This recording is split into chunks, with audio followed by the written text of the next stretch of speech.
The distant thunder of hooves echoed across the Montana plains as Naomi Parker ran through the tall grass, her white wedding dress now torn and mudded, her carefully arranged curls falling loose around her shoulders. Tears streamed down her face as she fled the small church in Timber Creek, where just moments ago she had been expected to say, "I do," to Judge Bartholomew Winters, a man of 63 years who had purchased her hand in marriage from her debt-ridden father. Montana Territory, 1878. The spring air carried the scent of wildflowers, but Naomi could not appreciate their beauty as she ran blindly toward the dense forest that bordered the small frontier town. At 19, she had resigned herself to her fate until she'd overheard the judge speaking to her father the night before the wedding. "She'll bear me sons before this old body gives out," the judge had said, his voice thick with whiskey. "And her beauty will make the final years of my life more pleasant. Your debts are cleared, Parker. She's mine now." The memory of those words pushed Naomi to run faster despite her heaving lungs and aching feet. Behind her, she could hear shouts the wedding party had discovered her absence. The judge would send men after her. He wasn't a man accustomed to being denied what he'd paid for. As she reached the edge of the forest, Naomi looked back at the town nestled in the valley below. The white steeple of the church stood in stark contrast against the vast Montana sky. For a moment, she considered returning facing her father's wrath, and the judge's possessive grip seemed almost preferable to the unknown dangers that awaited a woman alone in the wilderness. A twig snapped nearby, and Naomi froze. Slowly, she turned to find herself staring at a tall figure silhouetted against the late afternoon sun. She instinctively stepped backward, nearly tripping over her dress. "Whoa there," a deep voice called out. "I ain't meaning to frighten you, miss." As her eyes adjusted, Naomi saw a man perhaps a few years older than herself. He wore trail-worn clothing, a faded blue shirt beneath a leather vest, dusty trousers tucked into scuffed boots, and a wide-brimmed hat that shadowed his face. A gun belt hung low on his hips. "Are you one of the judge's men?" she asked, her voice trembling. The stranger tilted his head. "Judge? No, madam, I don't work for any judge." He stepped forward, and Naomi could now see his face tanned from the sun, with a strong jawline softened by kind eyes the color of a summer sky. "Name's Yates Blackwood. I was just passing through when I heard the commotion. Seems to me like you're running from something." His gaze traveled over her wedding dress. "Or someone." "I can't go back," Naomi whispered, glancing nervously over her shoulder. "They'll find me soon." Yates followed her gaze to the town below, where several men on horseback were now emerging from the church. "You the bride?" he asked, though the answer was obvious. "I was supposed to be," Naomi admitted, "but I couldn't." Her voice broke. "The judge is old enough to be my grandfather, and he only wants me as a trophy and to bear his children. My father sold me to him to settle his gambling debts." Something hardened in Yates's expression. "That ain't right." He looked back at the riders who were organizing into search parties. "They'll comb these hills until they find you." "I know," Naomi said, desperation evident in her voice, "but I'd rather take my chances with the wilderness than with him." Yates was quiet for a moment, seemingly weighing his options. Finally, he let out a sigh and extended his hand. "My horse is tethered just beyond those trees. If you want, I can take you as far as the next town. After that, you're on your own." Naomi stared at his outstretched hand. She knew nothing about this man except his name, but the alternative was unthinkable. With a deep breath, she placed her trembling hand in his. "Thank you, Mr. Blackwood." "Just Yates," he corrected, leading her quickly through the trees. "And we'd best hurry. Those men don't look like the type to give up easily."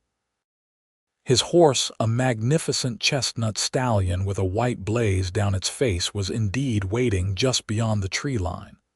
With practiced ease, Yates mounted the saddle, then reached down to help Naomi. She gathered her tattered dress and allowed him to pull her up behind him.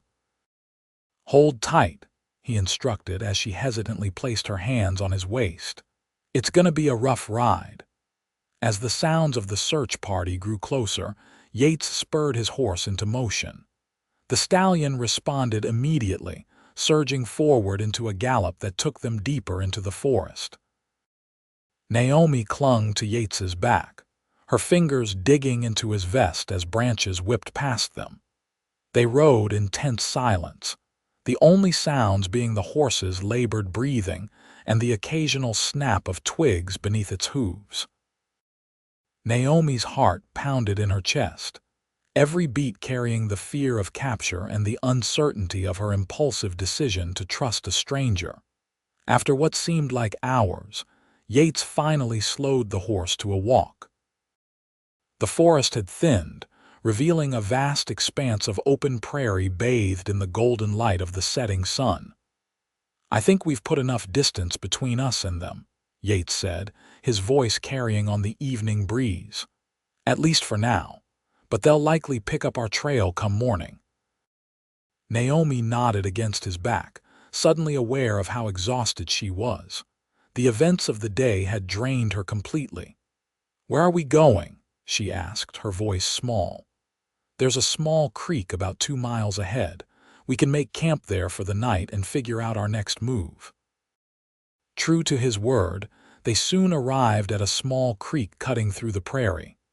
A cluster of cottonwood trees provided some shelter, and Yates guided his horse toward them.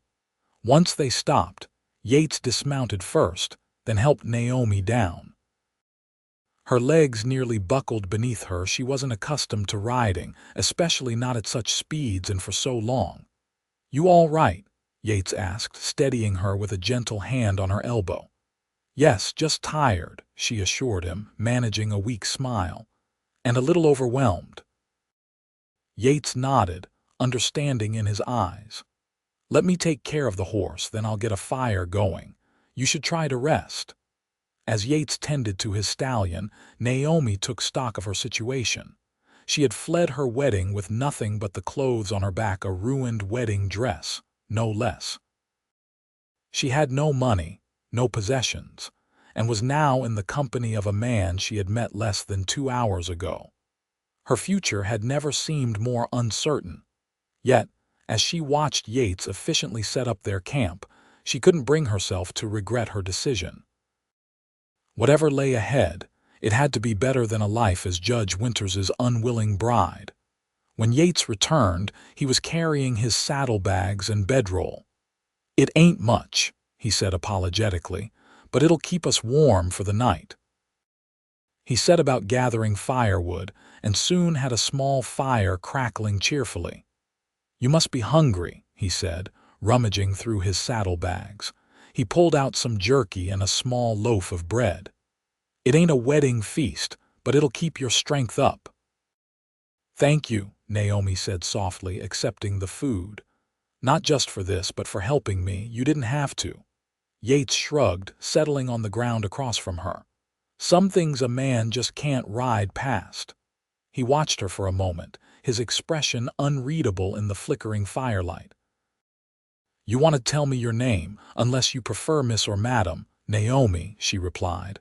"Naomi Parker." "Well, Naomi Parker," Yates said, tipping his hat slightly, "it seems like you've had quite a day." Despite everything, Naomi found herself laughing softly. "That's one way to put it." She glanced down at her tattered dress. "I certainly didn't expect to end my wedding day camping in the wilderness with a stranger." "Life has a way of taking unexpected turns," Yates observed. He took a bite of jerky, chewing thoughtfully. "So, what's your plan? Once we reach the next town, I mean." The question sobered Naomi immediately. "I don't know," she admitted. "I didn't exactly plan this escape. I just knew I couldn't marry him." "You got any family elsewhere? Friends who might take you in?" Naomi shook her head. No one who wouldn't send me straight back to my father and the judge." She stared into the fire, watching the flames dance. "I suppose I'll have to find work somewhere. I can sew fairly well and I've done housekeeping before." Yates nodded slowly. "It won't be easy, a young woman alone. The frontier's harsh, even for those who come prepared." "I know," Naomi said, lifting her chin, "but I'll manage, I have to."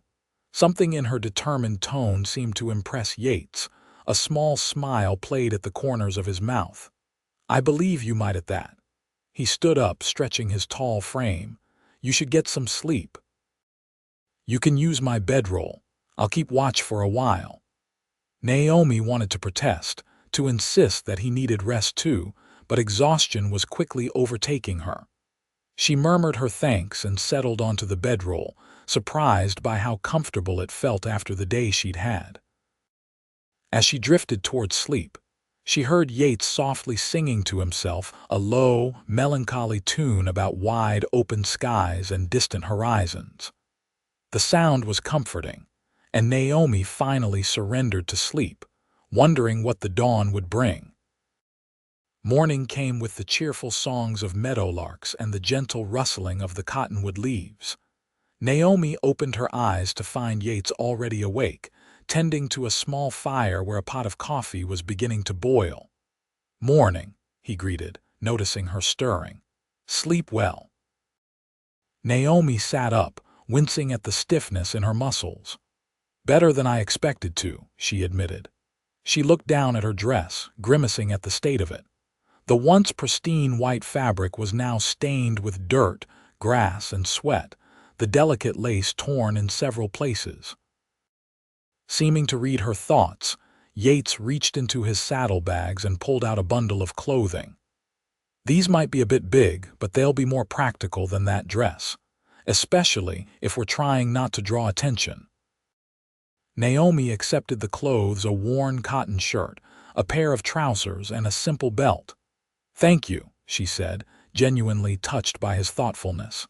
"I'll just—" She gestured vaguely toward the creek where a bend and some bushes would provide privacy. "Take your time," Yates said, turning his attention back to the coffee. "We'll have some breakfast, then head out." Behind the privacy of the bushes, Naomi peeled off her wedding dress, feeling a strange mixture of regret and liberation as she let the garment fall to the ground.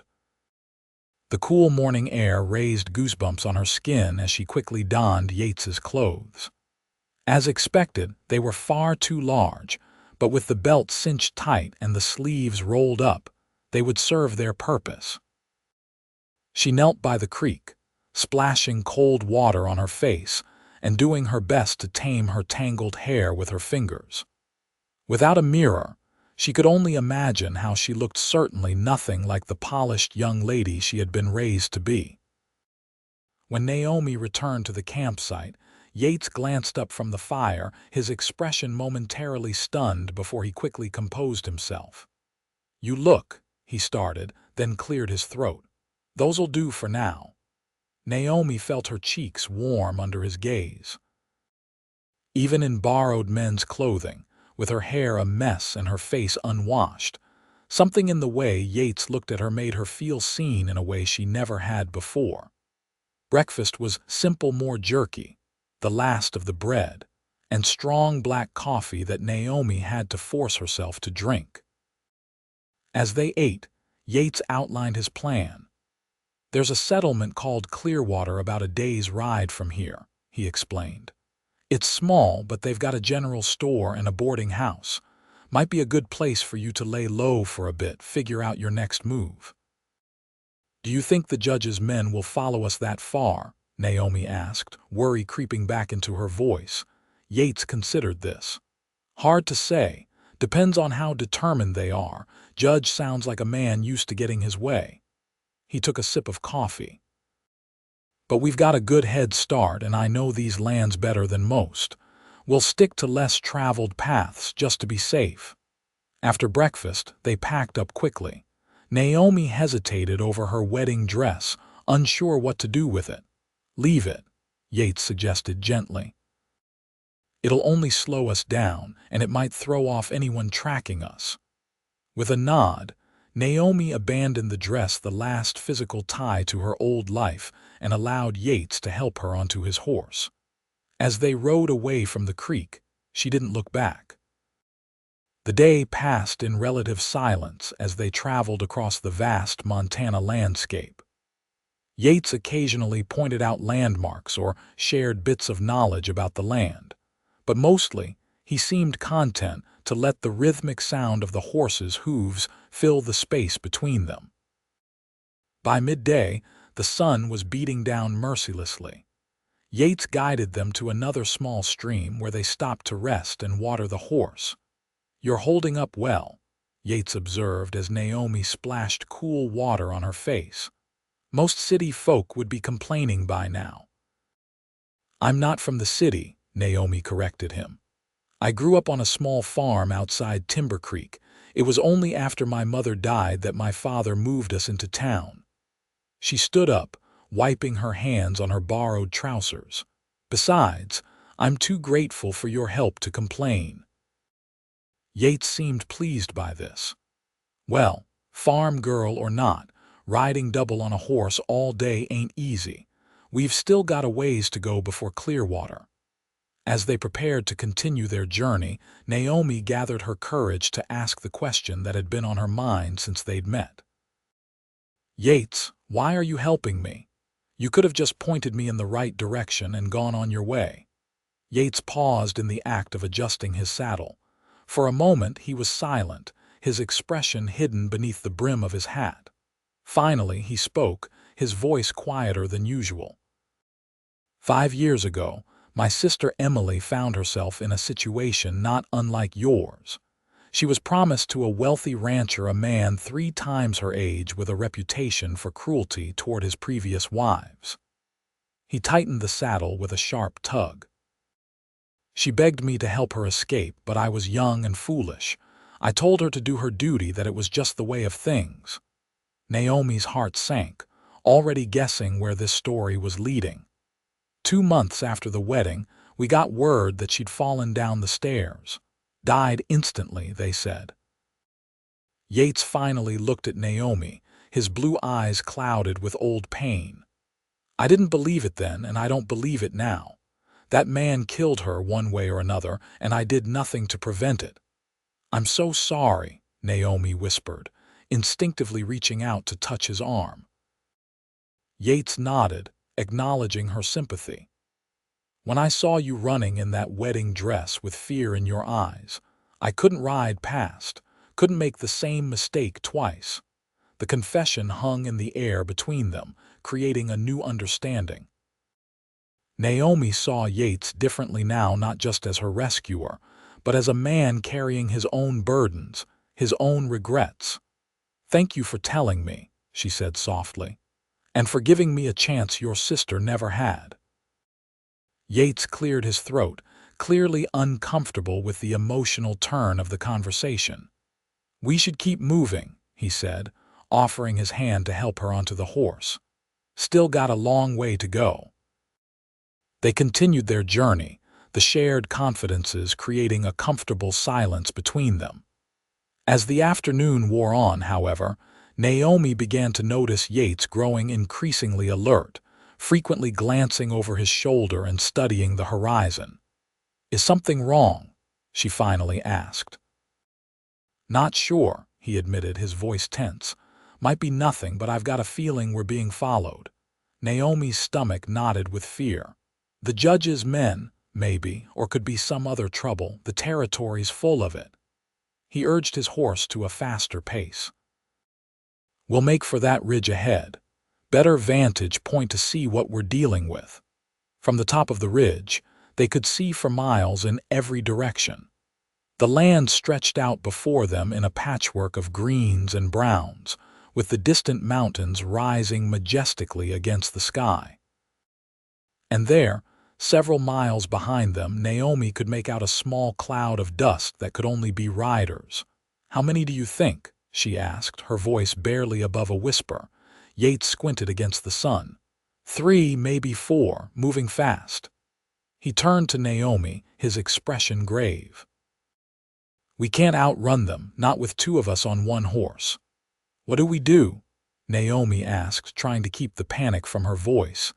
Yates was quiet for a moment, weighing their options. "There's an old trapper's cabin about 5 miles east of here. It's well hidden in a stand of pines. We might be able to lose them there." Without waiting for a response, Yates turned his horse and set off at a gallop toward the east. Naomi clung to him tightly, the wind whipping her hair behind her as they raced across the open prairie. The sun was beginning its descent toward the horizon by the time they reached the stand of pines Yates had mentioned.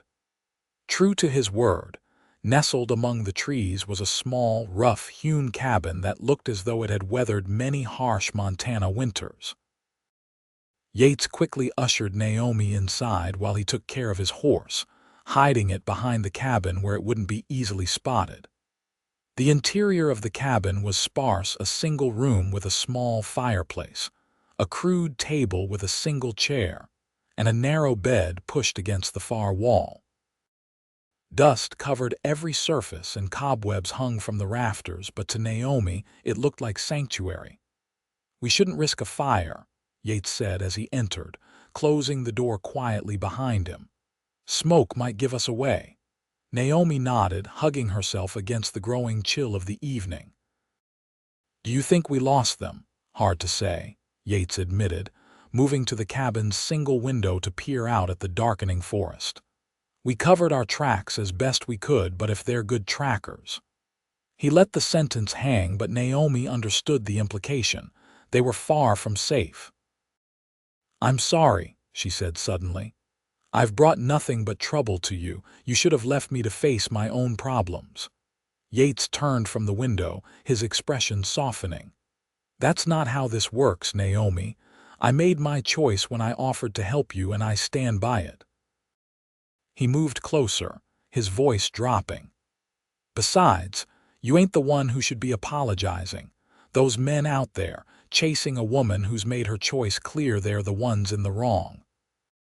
Their eyes met in the dim light of the cabin, and for a moment, something passed between them, an understanding, a connection that transcended their brief acquaintance. Naomi felt her breath catch in her throat. The moment was shattered by the distant sound of voices. Yates immediately tensed, moving back to the window. "They're closer than I thought," he whispered, "and they're spreading out to search the area." Naomi's heart began to race. "What do we do?" "Stay absolutely quiet," Yates instructed, drawing his pistol, "and be ready to run if I tell you to." They waited in tense silence as the voices grew closer. Through the cabin's thin walls, Naomi could make out fragments of conversation. Tracks led this way. "Judge wants the girl unharmed. Kill the man who took her." Naomi's eyes widened in horror at these words. She looked at Yates, who had clearly heard them too. His jaw was set in a hard line, his hand steady on his pistol.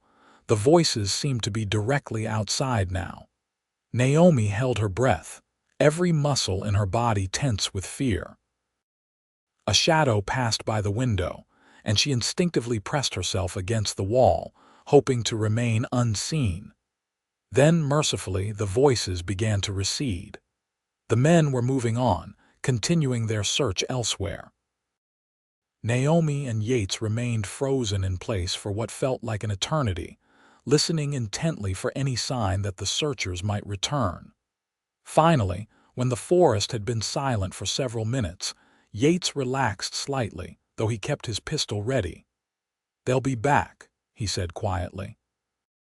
"Once they finish searching the immediate area and don't find us, they'll widen their search.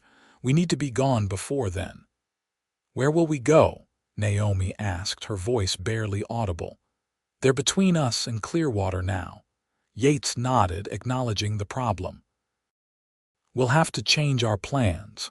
Head north instead. There's a railroad station about 2 days' ride from here. You could catch a train, get much farther away." "And you?" Naomi found herself asking, surprising herself with how much she cared about the answer. Yates gave her a small, reassuring smile. "I'll make sure you get there safely." He moved to the cabin's small, dust-covered table and began rummaging through his saddlebags. "We should try to get some rest while we can. I'll take first watch, wake you in a few hours." Despite her exhaustion, Naomi doubted she would be able to sleep with danger so close at hand. But as she settled onto the narrow bed, the events of the past 2 days caught up with her, and she soon drifted into an uneasy slumber. She dreamed of running through endless fields, always with the sound of pursuit behind her. In the dream, she called out for Yates, but her voice made no sound. Just as the faceless pursuers were about to catch her, she felt a gentle hand on her shoulder. "Naomi," Yates's voice broke through the nightmare. "Wake up. It's time to go." Naomi opened her eyes to find the cabin bathed in the pale light of early dawn. Yates was standing over her, his expression tense but determined. "I heard them moving again about an hour ago," he explained in a hushed tone. "They've set up camp not far from here. This is our best chance to slip past them while they're still waking up." Naomi nodded, quickly rising from the bed and running her fingers through her tangled hair in a futile attempt to make herself presentable. "I'm ready," she said, squaring her shoulders. Yates studied her for a moment, something like admiration flickering in his eyes. "You're braver than most men I've ridden with," he said simply. Then, with a nod toward the door, "Let's go." They slipped out of the cabin as silently as possible. The forest was alive with the sounds of mourning birds calling to one another, the rustle of small animals in the underbrush. Yates led his horse by the reins, not wanting to risk riding until they were safely away from the search party. They moved carefully through the trees, Yates occasionally stopping to listen or to study the ground for signs of their pursuers. The morning dew soaked through Naomi's borrowed boots, but she didn't complain. Every step took them farther from the judge and closer to freedom. After what seemed like hours of tense, silent travel, they finally emerged from the forest onto a rolling prairie dotted with sagebrush. In the distance, a line of hills rose against the sky. "We'll make for those hills," Yates said, finally breaking the silence. "Once we're over them, we should be clear to ride hard for the railroad." He helped Naomi onto his horse before mounting behind her, a reversal of their previous arrangement. "Why the change?" Naomi asked, unused to being in front. "You look dead on your feet," Yates explained. "This way I can make sure you don't fall off if you doze." There was a touch of humor in his voice, but also genuine concern. As they rode toward the distant hills, Naomi found herself leaning back against Yates's solid chest, drawing comfort from his steady presence. Despite the danger they were in, despite the uncertainty of her future, she felt safer than she had in a long time. They rode in companionable silence for several hours, making good progress across the open country. By midday, they had reached the base of the hills and began the ascent. The terrain grew rougher, forcing them to slow their pace. "Once we're over these hills," Yates said, breaking the long silence, "there's a small valley with a creek. Good place to rest for a bit before we push on." Naomi nodded, too tired to respond verbally. The lack of proper sleep and food, combined with the constant stress, was beginning to take its toll. They were nearly to the crest of the hills when Yates suddenly reined in his horse, his body tensing behind Naomi. "What is it?" she asked, instantly alert despite her fatigue. "Riders," Yates said grimly, pointing to the valley below. "And they've spotted us." Looking down, Naomi could see 3 men on horseback rapidly changing direction to head toward them. Even at this distance, she could make out the glint of weapons. The judge's men. She asked, though she already knew the answer. "Has to be," Yates confirmed. He quickly assessed their situation. "We can't outrun them uphill and we can't go back the way we came." He scanned the ridgeline, then pointed to a rocky outcropping about half a mile away. There. We might be able to hold them off from those rocks. Without waiting for a response, Yates spurred his horse toward the outcropping. The animal responded valiantly, despite its exhaustion from carrying double for so long. They reached the rocks just as the riders began their ascent of the hill. Yates quickly helped Naomi dismount, then led his horse behind the largest boulder. "Stay down," he instructed, drawing his pistol. "And if things go badly, take the horse and ride north. Keep the North Star on your right shoulder at night and you'll reach the railroad eventually." "I'm not leaving you," Naomi said firmly, surprising herself with her conviction. Yates looked at her for a long moment, something unreadable in his eyes. Then, with a curt nod, he turned his attention back to the approaching riders. "They'll be in range soon," he said, checking his ammunition. "I've got 6 shots, plus a rifle with another 8 rounds. He glanced at Naomi. "You ever fired a gun?" Naomi shook her head.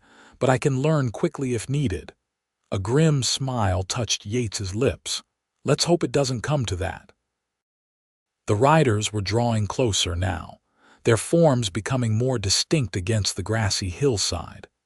Naomi could make out their faces, hard men with determined expressions. Men who were used to getting what they were after. When they were about 100 yards away, one of the riders called out, "We know you're up there, Blackwood. Send the girl down and maybe we won't kill you." Yates's expression darkened. "They know my name," he murmured, more to himself than to Naomi. "How?" Naomi whispered, fear clutching at her heart. "Someone in town must have recognized me, told the judge who I was." Yates's jaw tightened. "Makes no difference. They're not taking you back." "Last chance, Blackwood," the rider called again. "The judge is willing to be reasonable. The girl belongs to him fair and square." "No one belongs to anyone," Yates shouted back. "The lady's made her choice. Ride on and we'll forget this happened." The only response was the sound of rifles being readied. The riders spread out, clearly preparing to approach from multiple angles. "Get down," Yates ordered, pulling Naomi behind the largest boulder. "This is about to get ugly."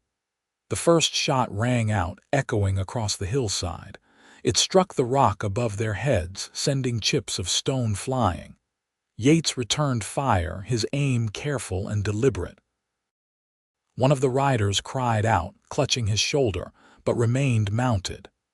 The other 2 continued their advance, using the terrain for cover as they worked their way closer to the outcropping. "They're trying to flank us," Yates observed, his voice tight with concentration. He fired again, forcing one of the men to dive for cover. The exchange of gunfire continued for several tense minutes, neither side gaining a clear advantage.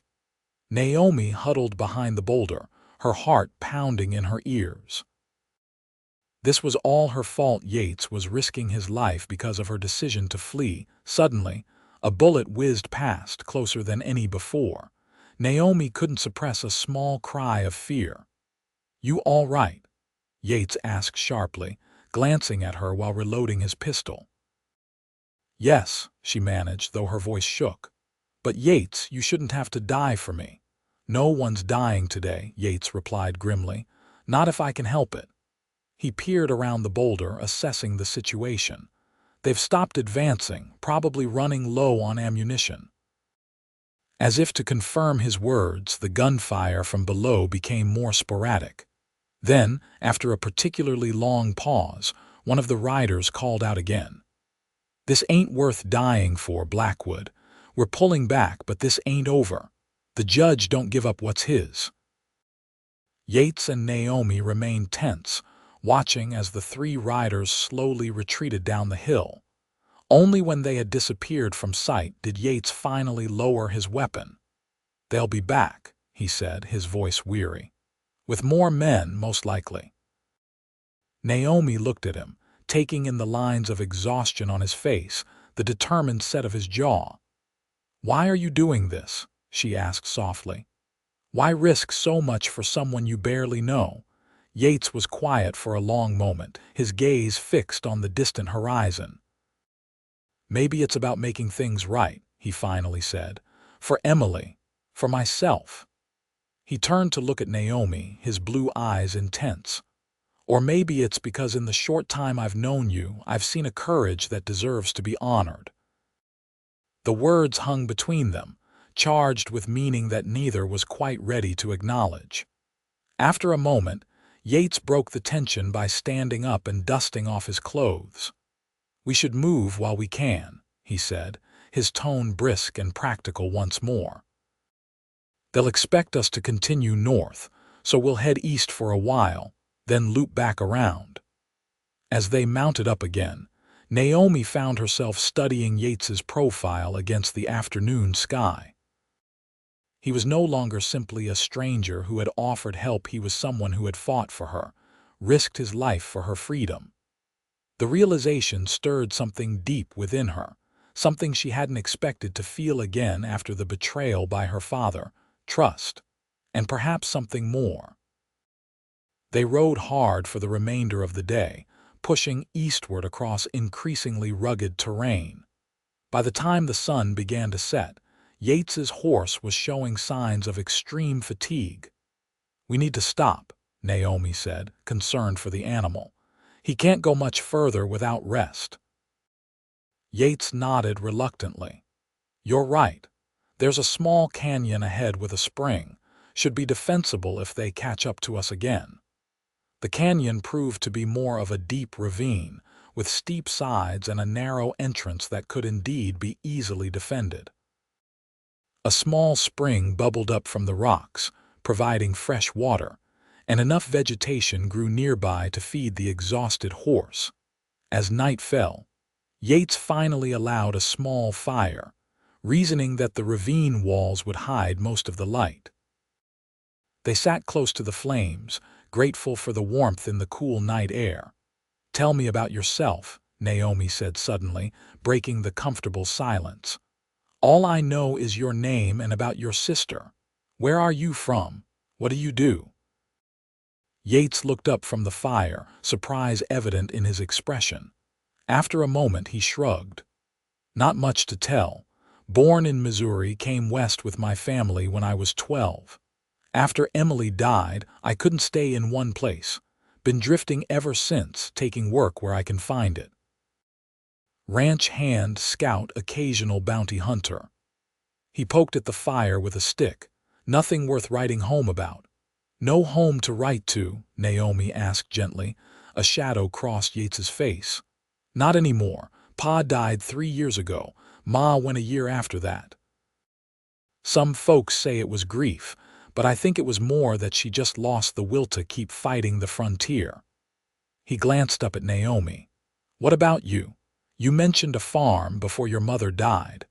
Naomi nodded, her own memories rising to the surface. "It was a small place, nothing special, but we were happy there. My mother taught me to read, to sew, to appreciate beauty in simple things." She smiled sadly. "After she passed, my father changed, started drinking, gambling. The farm was sold to pay his debts, and we moved to town, where he thought he might have better luck at the tables." "And the judge?" Yates prompted quietly. Naomi's smile faded. "Father owed him money, a lot of money. The judge offered to forgive the debt in exchange for my hand. Father agreed without even consulting me." Her hands tightened into fists in her lap. "I was to be traded like cattle to a man who saw me as nothing more than a vessel for his heirs and an ornament for his home." "That ain't right," Yates said, echoing his words from their first meeting. "No one should be forced into marriage, especially not to someone they don't love." "Have you ever been in love, Yates?" Naomi asked, the question slipping out before she could stop it. Yates looked startled, then thoughtful. "Once," he admitted. "Or at least I thought I was. Daughter of a rancher I worked for in Wyoming. Pretty kind, thought we might have a future." His expression hardened slightly. Turned out she was just passing time with the hired help until a better prospect came along, banker's son from Cheyenne. "I'm sorry," Naomi said, genuinely sympathetic. She was a fool. Yates glanced up, a hint of a smile tugging at his lips. Maybe she was smart enough to know that a drifter with no prospects ain't much of a catch. He tossed his stick into the fire. "What about you? Anyone special before the judge came along?" Naomi shook her head. "There was a boy in town, Daniel Fletcher.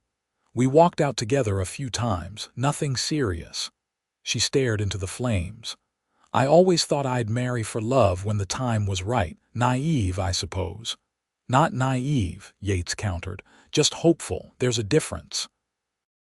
Their eyes met across the fire, and something passed between them, an understanding, a connection that seemed to deepen with each passing hour. Naomi felt her cheeks warm, and it wasn't from the heat of the flames. The moment was broken by a distant sound, the unmistakable whinny of a horse.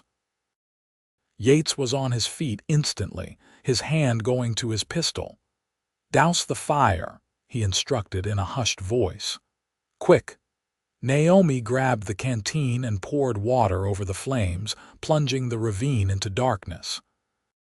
As her eyes adjusted, she could make out Yates's form moving toward the entrance of the ravine, his stance tense and alert. "How many?" she whispered, moving to his side. "Can't tell yet," Yates replied, "but they're coming this way." They stood in silence, listening to the approaching riders. The moon was bright enough to cast shadows, and Naomi could see Yates's profile as he scanned the landscape, his expression grim. "There," he murmured, pointing to movement on the ridge above the ravine. 5, maybe 6 riders, and they're being careful, moving slow, keeping quiet." "They know we're here," Naomi realized with a sinking feeling. Yates nodded. "Or they strongly suspect. Either way, we can't stay." He turned to her, his eyes serious in the moonlight. "We need to split up." "What? No," Naomi protested, immediately alarmed. "Listen to me," Yates said urgently.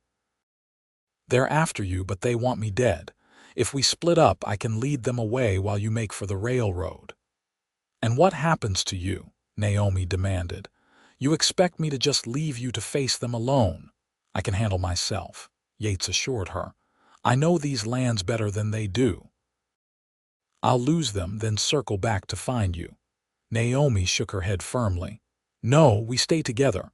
I won't have your death on my conscience." For a moment it seemed like Yates might argue further. Then, with a sigh that was half frustration and half admiration, he relented. "All right. But we need to move now, before they have us surrounded." Quickly and quietly, they gathered their meager belongings and prepared the horse. Yates led the animal to the far end of the ravine, where a narrow game trail wound up the steep wall. "It'll be tight," he warned, "but it's our best chance." The climb was treacherous in the dark, with loose rocks threatening to give way beneath their feet. Yates went first, leading his horse, while Naomi followed closely behind, her heart pounding with each precarious step. Finally, they reached the top of the ravine and paused to catch their breath. From this vantage point, they could see the riders more clearly, 6 men, moving carefully toward the ravine's main entrance. "They don't know we've spotted them yet," Yates observed. "That gives us a small advantage." Without further discussion, he helped Naomi onto the horse, then mounted behind her. With a gentle nudge, they set off away from the ravine, keeping to the shadows as much as possible. They had covered perhaps half a mile when a shout went up behind them. Their escape had been discovered. "Hang on," Yates said grimly, spurring the horse into a gallop. What followed was a desperate race across the moonlit prairie. Yates pushed his horse to its limits, while behind them, the 6 riders gave chase with determined ferocity. Shots rang out, most falling wide, but a few coming close enough to make Naomi flinch. Despite their head start, the pursuers were gaining. Yates's horse, already tired from days of carrying double, was beginning to falter. "There's a river ahead," Yates shouted over the wind. If we can reach it, we might be able to lose them. The river appeared as a silver ribbon in the moonlight, cutting across their path. As they approached, Naomi could see that it was wider and faster than she had expected, swollen by spring meltwater from the mountains. "Can we cross it?"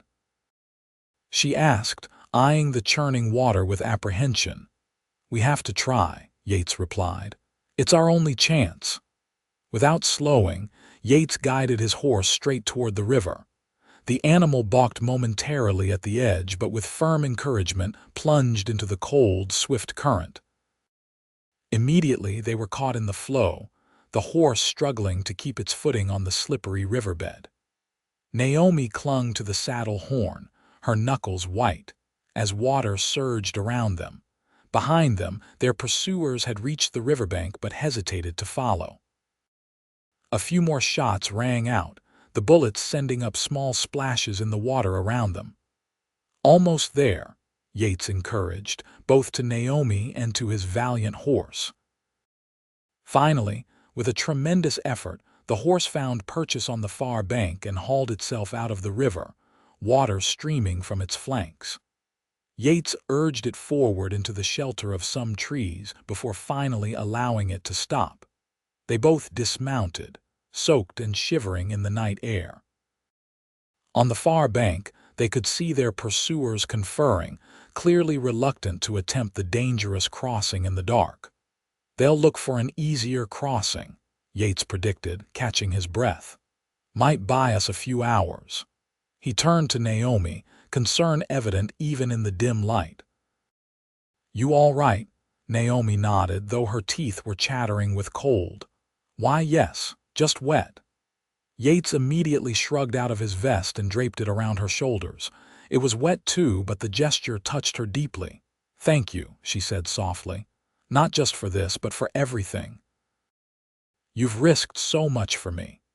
Yates looked at her for a long moment, something intense in his gaze. "Maybe you're worth the risk," he finally said, his voice low. Before Naomi could respond, a sound from downstream caught their attention. Voices and the splash of horses entering the water. Their pursuers had found a crossing. "We need to move," Yates said urgently. "The horse needs rest, but we can't stay here." They pressed on through the night, leading the exhausted horse rather than riding. The forest grew thicker, providing good cover but making progress slower.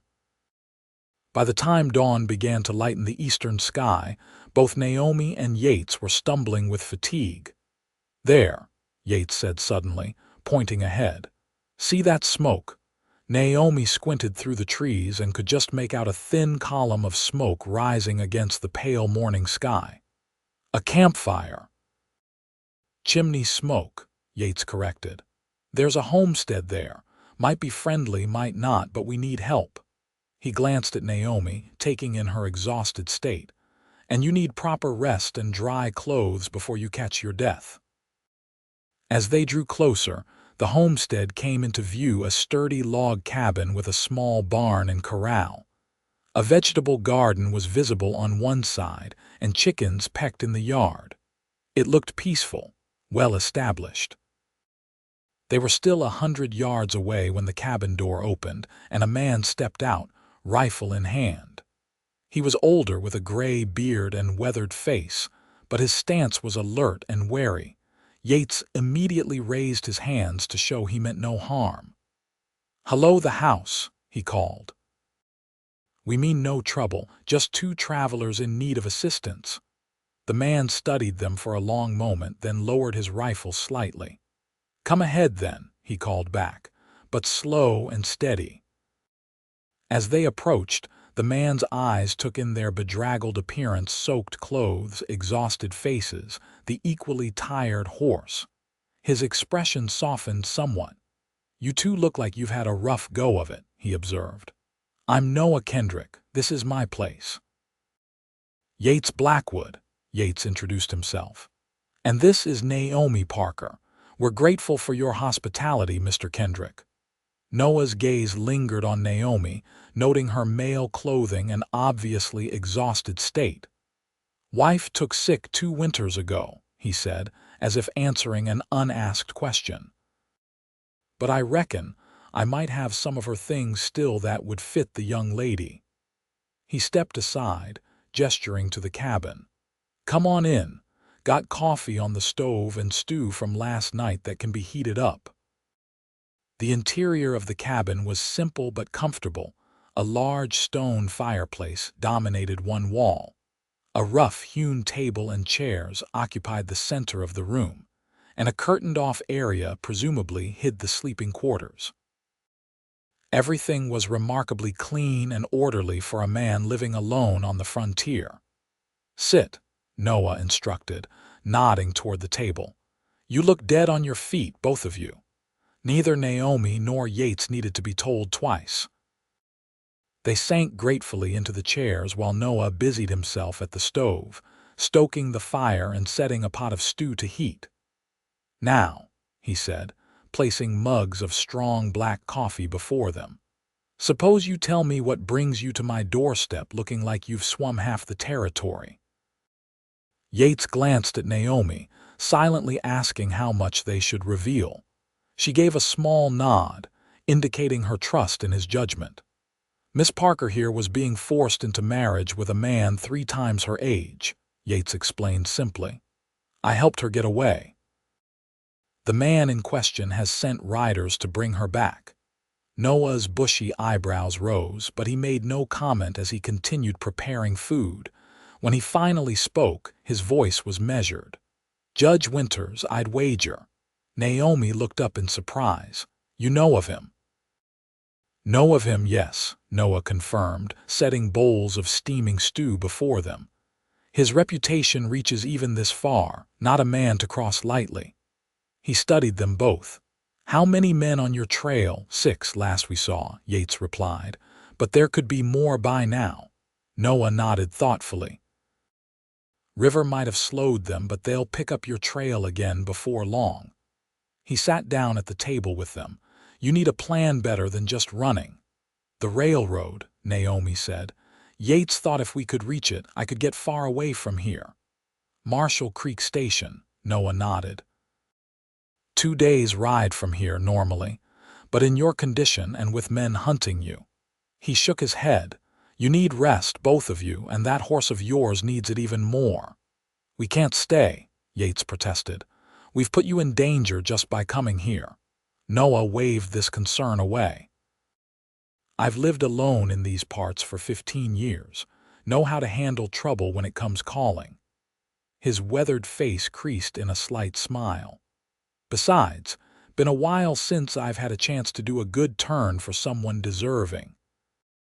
Despite Yates's continued protests, Noah insisted they stay at least until nightfall. He showed Naomi to the curtained-off sleeping area, where, as promised, he had kept some of his late wife's clothing. While Naomi changed into a simple but clean dress, Noah and Yates tended to the horse and discussed their options. "There's an old trapper's trail that leads through the mountains," Noah explained as they worked. "Not many know about it. Could get you to the railroad without crossing any open country where you'd be easy to spot." "Sounds promising," Yates admitted. "But difficult terrain, I'd imagine." Noah nodded. "Rough going in places, but better than being caught in the open by 6 armed men." By the time they returned to the cabin, Naomi had changed and was combing out her damp hair by the fire. The dress was simple faded blue calico that had clearly been carefully preserved but clean and dry. Yates found himself momentarily speechless at the transformation. Despite the circumstances, despite the danger still pursuing them, Naomi looked beautiful. Noah noticed Yates's reaction and tactfully busied himself at the stove, hiding a small smile. "Thank you for the dress, Mr. Kendrick," Naomi said, grateful for the return to some semblance of normality. "It's very kind of you to share your late wife's things." "Sarah would have wanted them used," Noah replied simply. "Never did believe in keeping things just to gather dust." He gestured to a small trunk near the sleeping area. There's more there if you want them. Won't do Sarah any good where she is and might do you some good where you're going." Naomi was visibly touched by the gesture. "That's very generous." "Least I can do," Noah said. He turned to Yates. "Now, you need dry clothes too. I've got some that might fit, though you're a fair bit taller than me." Once they were both dry and had eaten their fill of the hearty stew, exhaustion caught up with them. Noah insisted they both rest while he kept watch. "I'll wake you if there's any sign of trouble," he promised. Got a good view of the approaches to the cabin from the loft window. Too tired to argue further, Yates and Naomi accepted the offer. Noah gave Yates a bedroll to use near the fire, while Naomi returned to the curtained sleeping area. Despite their precarious situation, despite the knowledge that danger still pursued them, they both fell into a deep, much-needed sleep. Naomi dreamed of running again, but this time, Yates was beside her, his hand firmly clasping hers as they raced toward a horizon filled with promise rather than threat. When she woke several hours later, the dream lingered, leaving her with a sense of hope she hadn't felt since before her mother's death. The cabin was quiet except for the crackling of the fire. Naomi rose and drew back the curtain to find Noah sitting at the table, mending a harness while Yates still slept near the hearth. "Evening, miss," Noah greeted her softly. "Sleep well." "Better than I expected to," Naomi admitted, moving to join him at the table. "Any sign of our pursuers?" Noah shook his head. "Not yet, but that don't mean they're not out there," he set aside his work. "I've been thinking on your situation. The railroad's still your best bet for getting far away, but even if you reach it, the judge's men could be waiting at the station." "I hadn't thought of that," Naomi admitted, her brief sense of hope fading. "There's another option," Noah continued. "My brother lives in Oregon, has a small farm near the coast. He's a good man, always writing to ask me to come out that way." He studied Naomi's face. "If you had a place to go, somewhere specific with people expecting you, you do that?" Naomi asked, genuinely moved. "Send word to your brother about me, a complete stranger." Noah's weathered face creased in a smile. "You remind me of my Sarah when she was young, determined, brave." He glanced at Yates, still sleeping. "And it seems to me that young man over there would rest easier knowing you had somewhere safe to land." Naomi followed his gaze, her expression softening as she looked at Yates. In sleep, the hard lines of vigilance had eased from his face, making him appear younger, more vulnerable. "He's risked everything for me," she said quietly. "And I don't even know why, not really." "Don't you?" Noah asked, a knowing look in his eyes. Before Naomi could respond, Yates stirred, then sat up abruptly, his hand automatically reaching for his pistol before he remembered where they were. "Easy, son," Noah said. "All's quiet." Yates relaxed slightly, running a hand through his tousled hair. "How long was I out?" "Most of the day," Noah replied. "It's nearly sunset, and before you start fretting, I've kept a good watch. No sign of any riders." Yates joined them at the table, accepting a cup of coffee from Noah. "They're still out there," he said with certainty. "Men like that don't give up easily." "Agreed," Noah nodded. "Which is why I've been telling Miss Naomi about my brother in Oregon. Might be a good place for her to head once you reach the railroad." Yates considered this, glancing at Naomi. "It's not a bad idea, having a specific destination, people expecting you." He hesitated. "If that's what you want." There was something in his tone, a careful neutrality that didn't quite mask an underlying emotion. Naomi found herself wondering what Yates truly wanted. Did he see their paths diverging once they reached the railroad? The thought brought an unexpected pang of sadness. "It's very kind of Mr. Kendrick to offer," she said carefully, "but I haven't decided anything yet." The conversation was interrupted by a sharp, distant sound that made all three of them tense. A gunshot, followed by another. "Someone's shooting at game," Noah said, moving quickly to the window. "No one hunts this close to a homestead unless they're looking for the owner." Yates was already on his feet, checking his pistol.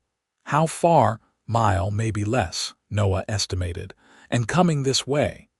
He turned to face them, his expression grave. "You two need to go now." "I'll delay them, tell them I saw you heading east." "We can't ask you to lie for us," Naomi protested. "They might hurt you." "Not asking, I'm offering," Noah countered, "and I can handle myself. Been dealing with all sorts of trouble out here for years." He moved to a cupboard and pulled out a small leather pouch. "Here, it's not much, but it'll help you on your way." Despite their continued protests, Noah insisted they take the money. He also provided them with supplies: food, a canteen, a small medical kit, and an extra blanket. While Yates prepared his now rested horse, Noah quickly wrote a letter to his brother, which he gave to Naomi. "This will explain everything to Samuel," he said. "He and his wife are good people. They'll help you start a new life if that's what you want." "I don't know how to thank you," Naomi said, tears threatening. "Live well," Noah replied simply. "That's thanks enough." He nodded toward the door, where Yates was waiting with the horse. "And perhaps consider that not all men are like your father or the judge. Some are worth taking a chance on." With those cryptic words, Noah ushered them out the back of the cabin, pointing them toward a narrow trail that led into the foothills. "Follow that trail. It'll take you to the trapper's path I mentioned. Stay on it and you'll reach Marshall Creek by tomorrow night." With a final round of heartfelt thanks, Naomi and Yates mounted up and set off into the gathering darkness. Behind them, Noah Kendrick watched until they disappeared among the trees, then turned back to his cabin to prepare for unwelcome visitors.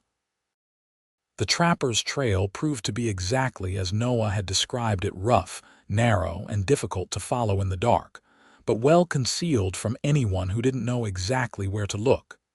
Yates led the way, occasionally dismounting to ensure they were still on the right path. "You think Mr. Kendrick will be all right?" Naomi asked as they paused to rest the horse. "I think he's tougher than he looks," Yates replied, "and smart enough to handle those men without getting himself hurt." He helped Naomi down from the horse so they could both stretch their legs. He was right about one thing, though this trail would be almost impossible to find unless you knew it was here. They continued through the night, the path gradually ascending into the foothills. The terrain became increasingly rugged, forcing them to move more slowly. By the time dawn broke, they had covered perhaps half the distance to the railroad, according to Yates's estimation. "We should rest for a bit," he suggested as they reached a small clearing. "The horse needs it, and so do we." Naomi nodded, too tired to argue. They made a cold camp, no fire that might give away their position, and shared some of the food Noah had provided. As they ate, Naomi found herself studying Yates's profile against the lightening sky. "What will you do?" she asked suddenly. "After we reach the railroad, I mean." Yates looked up, surprise evident in his expression. "I haven't thought that far ahead," he admitted. "Been focused on getting you to safety." "Would you?" Naomi hesitated, uncertain how to phrase the question that had been forming in her mind. "Would you consider coming to Oregon?" At least for a while, the question hung between them, weighted with unspoken implications. Yates was silent for a long moment, his eyes searching hers. "Is that what you want?" he finally asked, his voice carefully neutral. "I think it is," Naomi replied, surprising herself with her honesty. "These past few days have been terrifying and dangerous, but also, I've never felt more alive, more like myself, and a large part of that is because of you, Yates." A small, genuine smile touched Yates's lips. "Naomi Parker, you continue to surprise me." He reached out, hesitantly taking her hand in his. "I'd be honored to accompany you to Oregon. for as long as you want me around." The moment was interrupted by a distant sound that made them both tense, the faint but unmistakable whinny of a horse, somewhere behind them on the trail. "They found the path," Yates said grimly, immediately on his feet. "We need to move." They quickly gathered their meager belongings and mounted up, pushing forward along the increasingly narrow trail. The terrain grew steeper, the path winding around rocky outcroppings and through dense stands of pine. Despite the difficulty, Yates urged the horse to maintain a steady pace. "If we can reach the pass before they catch up," he explained, "we might be able to lose them on the other side." The trail splits in several directions there. They rode hard through the morning, the sounds of pursuit occasionally reaching them on the wind. By midday, they had reached the pass Yates had mentioned, a narrow gap between two towering rock formations. As they emerged on the other side, they were greeted by a breathtaking vista, a vast valley spread out below them, with the silver ribbon of a river winding through it. In the far distance, Naomi could just make out what appeared to be buildings. "Marshall Creek," Yates confirmed, following her gaze, "and the railroad. We could be there by nightfall if we push hard." But even as he spoke, the sounds of pursuit grew louder. Their pursuers had reached the pass behind them. "Go," Naomi urged suddenly. "The horse can move faster with just one rider. I'll hide, make my way down on foot." "Not a chance," Yates replied firmly. "We stay together." Before they could argue further, a shot rang out, the bullet striking a tree nearby. Yates immediately spurred the horse forward, taking them down a steep trail that branched off to the right away from the most direct route to the town. "There's another way down," he explained as they galloped along the treacherous path. "Longer, but it might throw them off." The chase continued through the afternoon. A deadly game of cat and mouse played out across the rugged terrain. Yates's knowledge of the land gave them an advantage, allowing them to stay just ahead of their pursuers. But the constant hard riding was taking its toll on their horse, and Naomi could feel the animal beginning to falter. As dusk approached, they found themselves in a dense forest at the base of the foothills. The sounds of pursuit had faded, but Yates remained vigilant, frequently stopping to listen. "I think we've lost them for now," he finally said. "But we're still a good 3 hours from Marshall Creek, and the horse can't take much more." Naomi nodded, noting the lathered state of the animal. "What do we do?" Yates considered their options. "There's a woodcutter's cabin not far from here. We could rest there for a few hours, give the horse a chance to recover, then make for the town before dawn." The cabin, when they reached it, proved to be little more than a rough shelter, a single room with a small fireplace, abandoned for the season. But it was dry and relatively secure, with a small corral where they could rest the horse. As Yates cared for the exhausted animal, Naomi gathered what wood she could find and started a small fire in the fireplace. The warmth was welcome after the chill of the evening air. When Yates returned, he found Naomi sitting by the fire, Noah's letter to his brother in her hands. "Having second thoughts?" he asked quietly, settling beside her. Naomi looked up, a small smile on her lips. "No, just thinking about how much has changed in such a short time. A week ago, I was resigned to marrying the judge, believing I had no other options." She shook her head in wonder. "And now here I am, planning a future in Oregon with a man I barely know but trust more than anyone I've known all my life." Yates's expression softened at her words. "Life has a way of surprising us," he said, echoing his earlier sentiment. "Not always pleasantly, but sometimes." He reached out, gently taking her hand. "Sometimes the surprises are worth all the trouble that comes with them." Their eyes met in the flickering firelight, and something unspoken passed between them, a recognition of feelings that had grown rapidly but genuinely in the midst of danger and uncertainty. Slowly, giving her every chance to pull away, Yates leaned forward. Naomi met him halfway, their lips touching in a kiss that was tentative at first, then increasingly confident. When they finally parted, both were slightly breathless. "I've been wanting to do that since the moment you put on those borrowed trousers," Yates admitted with a small laugh. Naomi's cheeks flushed, but she couldn't help smiling. "And I've been hoping you would since you helped me onto your horse that first day." They spent the next few hours talking quietly by the fire, sharing more of their pasts, their hopes, their dreams. Despite the continued danger, despite the uncertainty of what lay ahead, there was a sense of peace in the small cabin, a feeling that whatever challenges they faced, they would face them together. As the fire burned low, Yates reluctantly stood. "We should get some rest," he said. "We'll need to leave before dawn if we want to reach Marshall Creek in time for the morning train." They settled on opposite sides of the hearth, but sleep proved elusive for Naomi.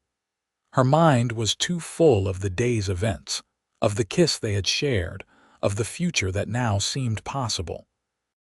When she finally did drift off, her dreams were peaceful for the first time in many nights. She was awakened by Yates's hand on her shoulder, his voice urgent in the pre-dawn darkness. "Naomi, wake up. We need to go. Now." Instantly alert, Naomi sat up. "What is it? Did you hear something?" "Riders," Yates confirmed grimly. "At least 4, maybe more, coming this way." They gathered their belongings quickly and silently. Outside, the eastern sky was just beginning to lighten, providing enough illumination to see their breath in the cold morning air. Yates led the horse from the corral, his movements efficient but careful to avoid making noise. "We'll head straight for Marshall Creek," he whispered as he helped Naomi mount. "It's our best chance now." They set off at a trot, keeping to the cover of the trees as much as possible. As the light grew stronger, Naomi could see the town in the distance, a collection of buildings nestled along the river, with the unmistakable line of railroad tracks cutting through. "There's the station," Yates pointed, "and smoke from an engine. Train must be preparing to depart." Hope surged in Naomi's heart. If they could just reach that train, they might finally escape the judge's reach. But even as the thought formed, the sound of hoofbeats reached them from behind. "They've spotted us," Yates said, urging his horse to a gallop. "Hold tight." What followed was a desperate race across the open ground between the forest and the town. Their pursuers, now clearly visible, numbered 6, the same men who had chased them from the hills, their determination evident in their relentless pace. Yates's horse, despite its rest, was still no match for fresh mounts. The distance between them and their pursuers steadily decreased as they approached the outskirts of Marshall Creek.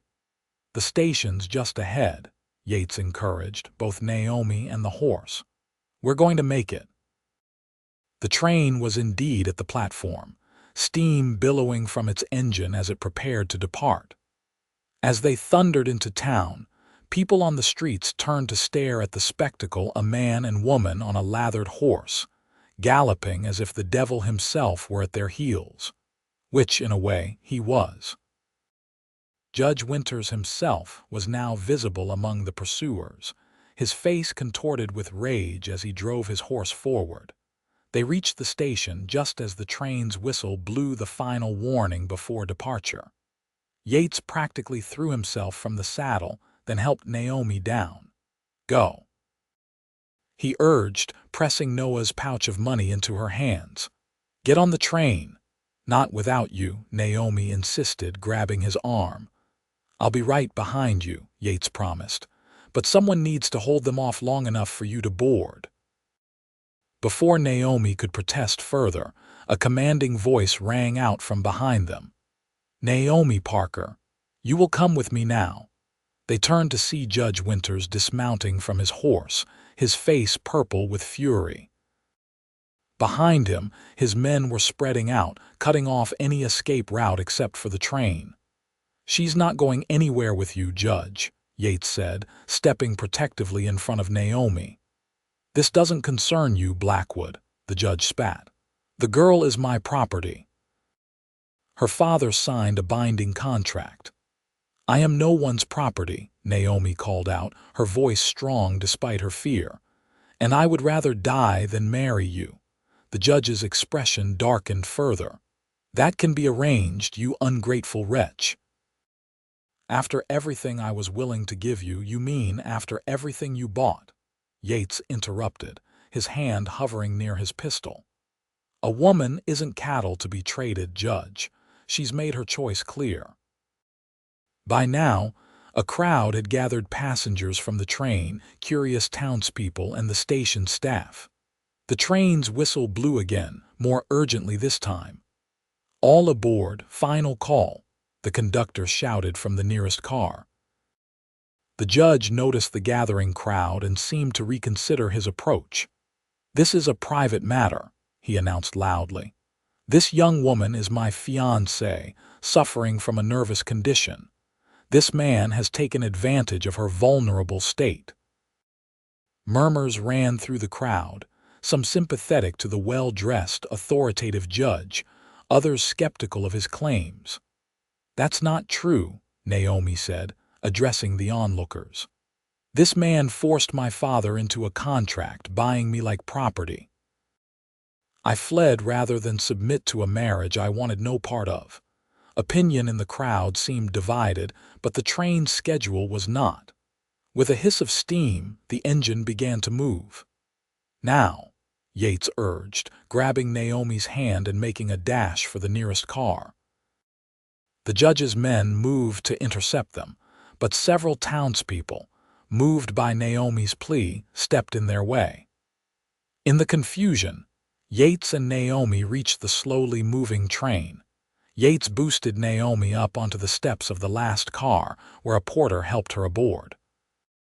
But before Yates could follow, one of the judge's men tackled him from behind, sending them both crashing to the platform. "Yates!" Naomi screamed, reaching out from the train, which was now picking up speed. Yates struggled with his attacker, finally landing a solid punch that momentarily stunned the man. He scrambled to his feet, running alongside the accelerating train. Naomi leaned out as far as she dared, her hand extended. "Jump!" she cried. With a desperate lunge, Yates caught her hand and was nearly pulled from the platform as the train continued to gain speed.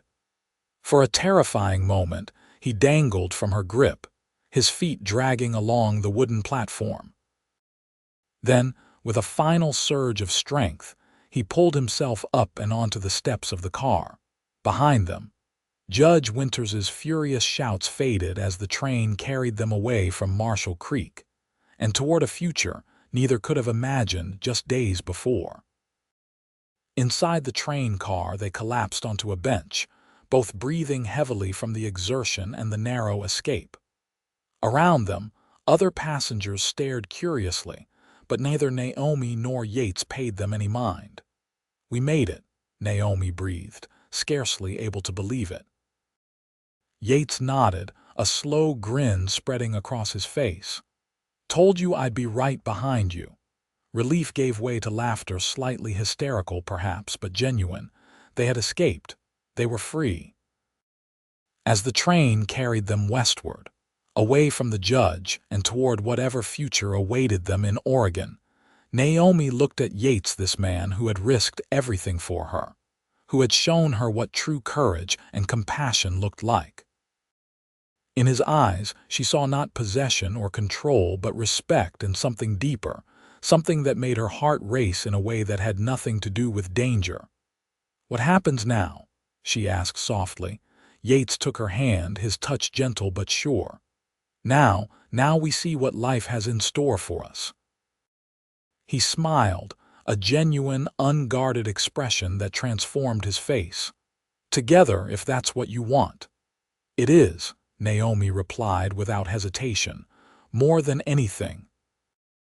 As the Montana landscape rolled past the window, Naomi Parker, no longer a reluctant bride, but a woman charting her own course, leaned her head against Yates Blackwood's shoulder and closed her eyes, content in the knowledge that their journey was just beginning. 6 months later, the coastal breezes of Oregon rustled through the apple trees surrounding the small farmhouse Naomi and Yates now called home. True to his word, Noah Kendrick's brother Samuel had welcomed them warmly, offering Yates work on his farm and helping them establish a place of their own on an adjacent plot of land. The house was modest, 2 rooms with a stone fireplace and sturdy furniture built by Yates's own hands. A small garden flourished behind it, tended daily by Naomi, who had discovered a talent for coaxing life from the rich Oregon soil. On this particular evening, Naomi stood on the porch, watching the sun set over the distant Pacific. The air carried the scent of salt and pine, so different from the Montana prairie she had known all her life. Yet in the months since their arrival, this place had truly become home. The sound of hoofbeats drew her attention, and her heart lightened at the sight of Yates returning from a day's work at the main farm. He dismounted gracefully, leading his horse, a new one, purchased with their first earnings, to the small stable. "Evening, Mrs. Blackwood," he called, a smile warming his features as he approached the porch. The name still sent a thrill through Naomi, though they had been married for 3 months now. A simple ceremony performed by the local minister, with Samuel and his wife as witnesses, had formalized what both had known since that night in the woodcutter's cabin, that they had found in each other something worth building a life around. "Mr. Blackwood," she replied with a smile of her own. "You're just in time for supper." As Yates climbed the porch steps, he paused to kiss her, a gesture that had become wonderfully familiar yet never failed to quicken her pulse. His hand lingered briefly on her waist, which had just begun to thicken with the early signs of their first child. "How are you feeling?" he asked, his voice softening with concern. "Perfectly well," Naomi assured him. "Better than yesterday, in fact. I think the morning sickness is finally passing." Relief crossed Yates's face. He had been attentive to the point of hovering since they had confirmed her pregnancy, his protective nature amplified by the prospect of fatherhood. Inside, over a simple but hearty meal, they shared the events of their day.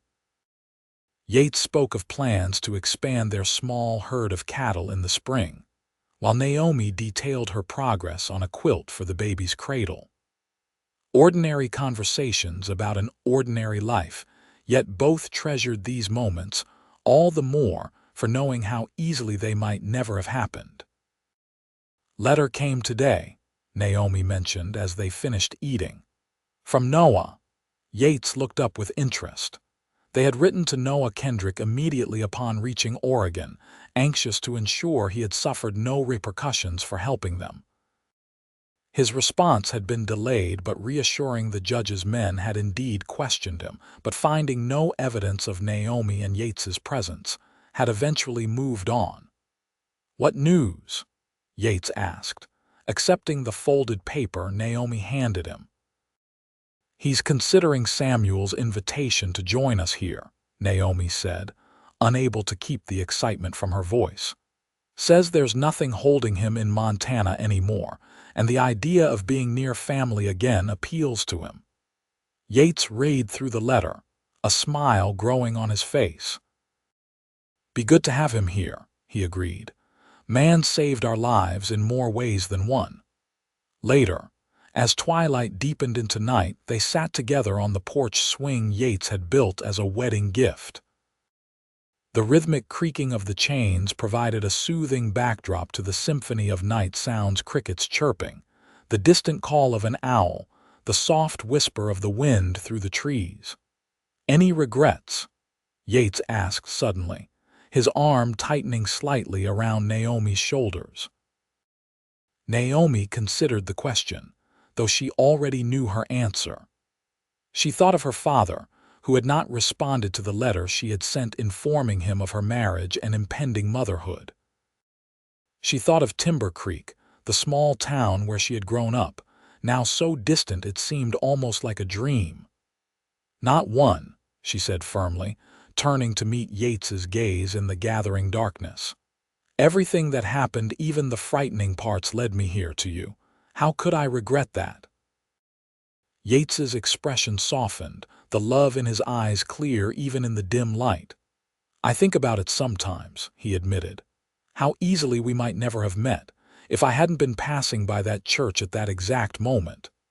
"But you were," Naomi reminded him, placing her hand over his heart. "Just as you were meant to be, just as we were meant to find each other." Yates covered her hand with his own. "I never believed in fate before I met you," he said softly. "Now I'm not so sure."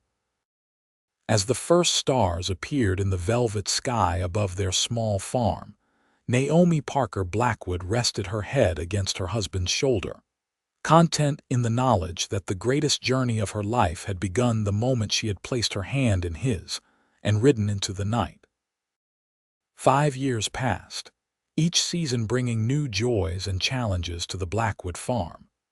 The land that had once been a simple plot now boasted a thriving orchard, grazing pastures for a modest herd of cattle, and fields of wheat that gleamed gold in the summer sun.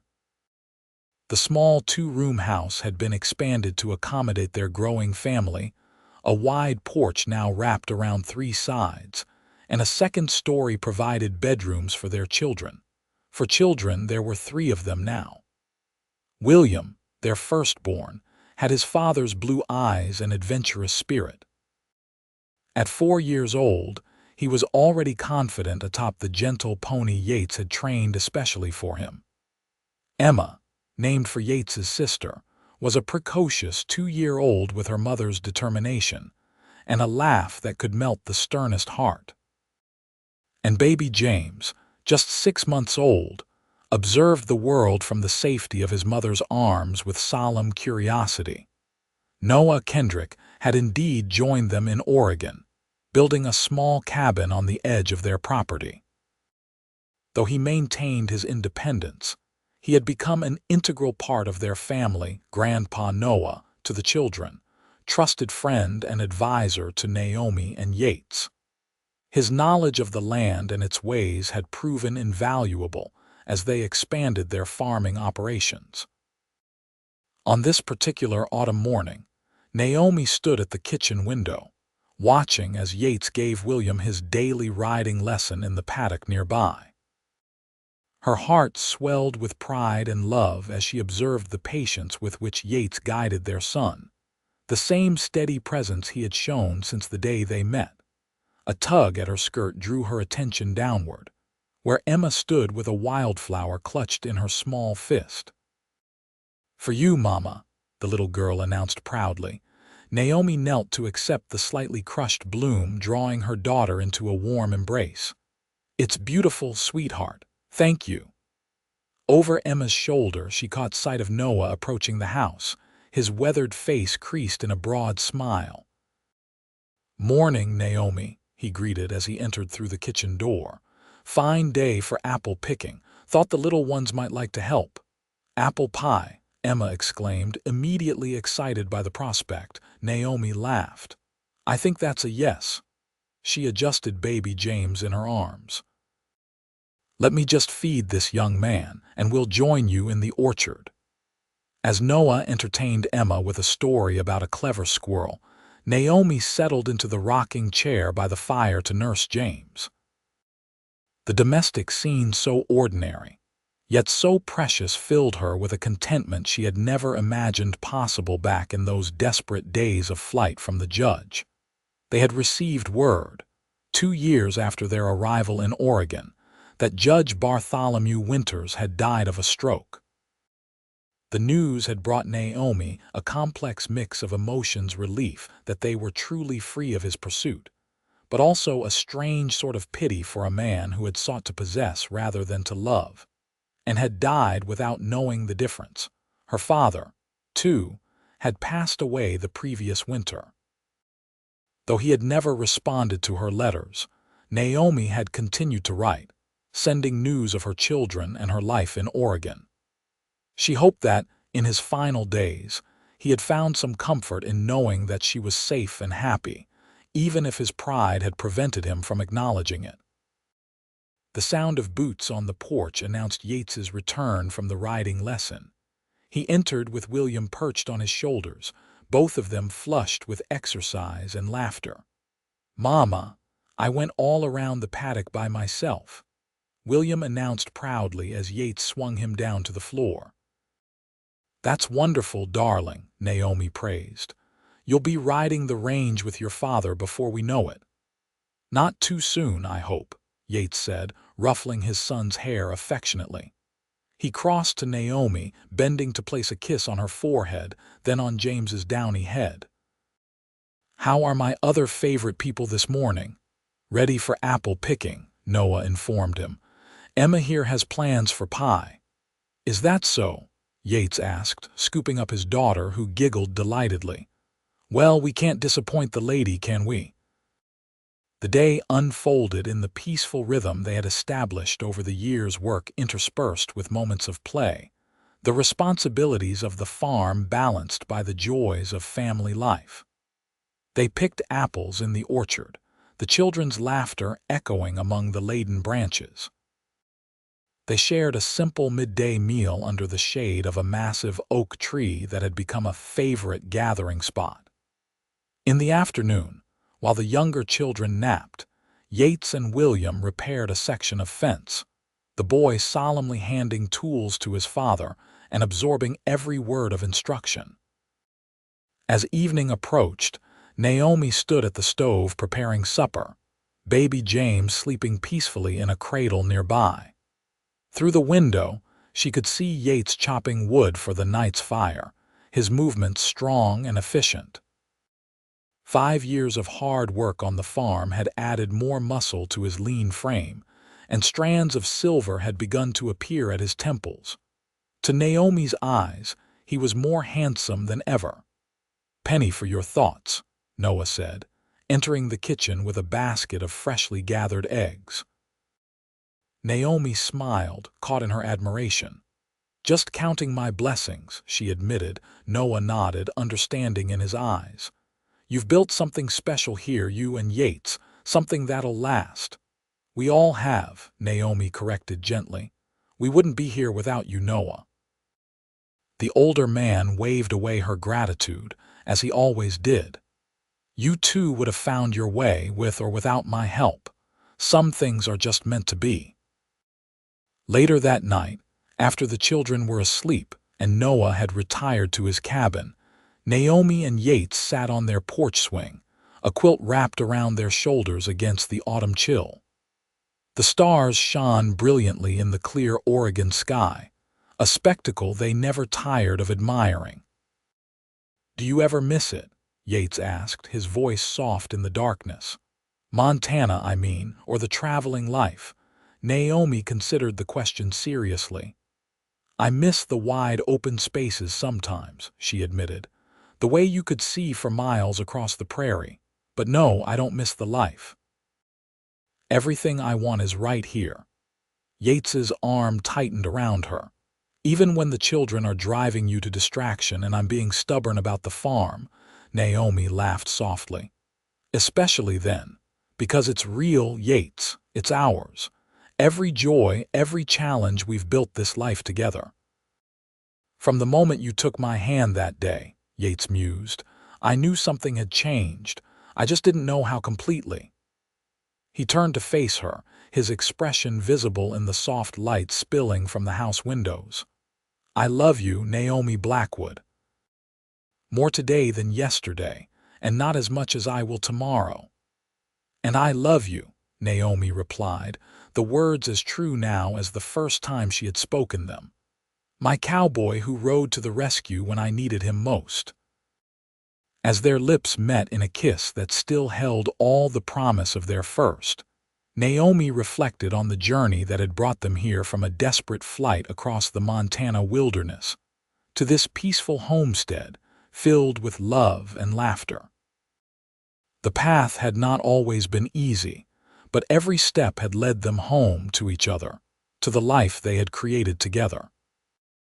And as the porch swing rocked gently in the night breeze, Naomi Parker Blackwood knew with absolute certainty that she would make the same choice again to place her hand in Yates's and ride into the unknown 1,000 times over.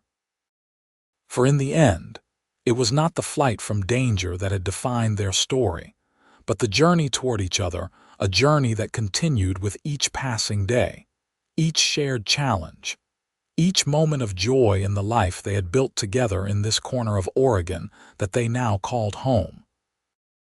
And so their story continued to unfold, not as a tale of escape, but as a testament to the power of courage, compassion, and love to transform lives and create something beautiful and enduring from the most uncertain of beginnings.